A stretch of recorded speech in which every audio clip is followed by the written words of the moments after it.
Hello everyone, good morning. কেমন আছো তোমরা সবাই? আশা করি ভালো আছো, সুস্থ আছো। আমিও খুব ভালো আছি।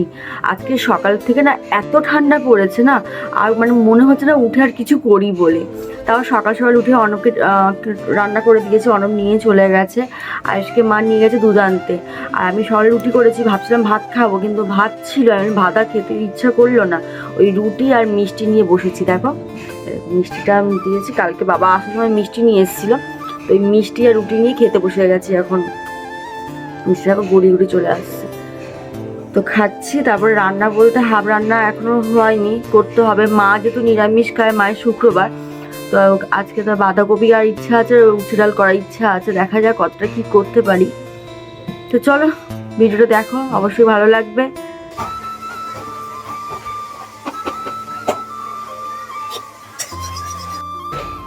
এখানে আইসে মাছ বসিয়েছিলাম, ঝোলটা হয়ে এসছে। আর এদিকে ডাল সেদ্ধ করেছি, ডাল সেদ্ধ হয়ে গেছে। আজকে হবে বাঁধাকপি কেটে নিয়েছি। উচ্ছে ডাল হবে, উচ্ছেও কেটে নিয়েছি, আর বাঁধাকপির আলু।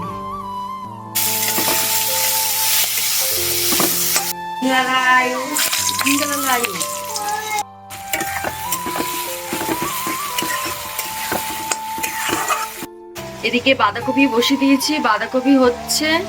আর এদিকে উচ্ছে ডাল হয়েছে, দেখো না। রান্না চাপিয়ে দিয়ে আজকে এখানে খাওয়াতে চলে এসেছি। 12:30 যেহেতু বেজে গেছে, তো ওই জন্য রান্না যা আছে ওখানে স্টপ করে দিয়ে চলে এলাম।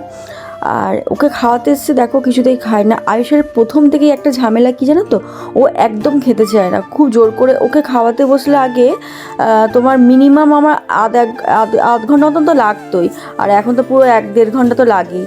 যাই হোক কোনোরকমভাবে ফোন ঘাঁটতে ঘাঁটুক বাবা, তাও খেতো নি। তো যাই হোক কোনোরকম খুব কষ্ট করে ওকে খাওয়ানো হলো। ওকে প্রতিদিন আমি শিঙি মাছের ঝোল দিই, আজকেও সব গাজর বিট সব রকম দিয়ে শিঙি মাছের ঝোল দিয়েছি। আর এদিকে দেখো অর্ণব সে তাড়াতাড়ি চলে এসেছে, শনিবার যেহেতু তাড়াতাড়ি চলে এসছে।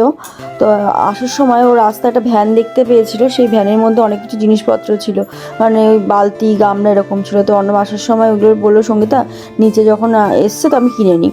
তো চালের ড্রামে আমাদের একটুখানি ছোটো ড্রাম ছিল, বড় ড্রাম ছিল না বলে চালের ড্রাম, আটার কৌটো আর 2-1টা কৌটো কিনে নিল। তো আমি আমরা ওখানে আলোচনা করছিলাম, সাবান কৌটো আর তোমার যে দুধের একটা কৌটো করেছি।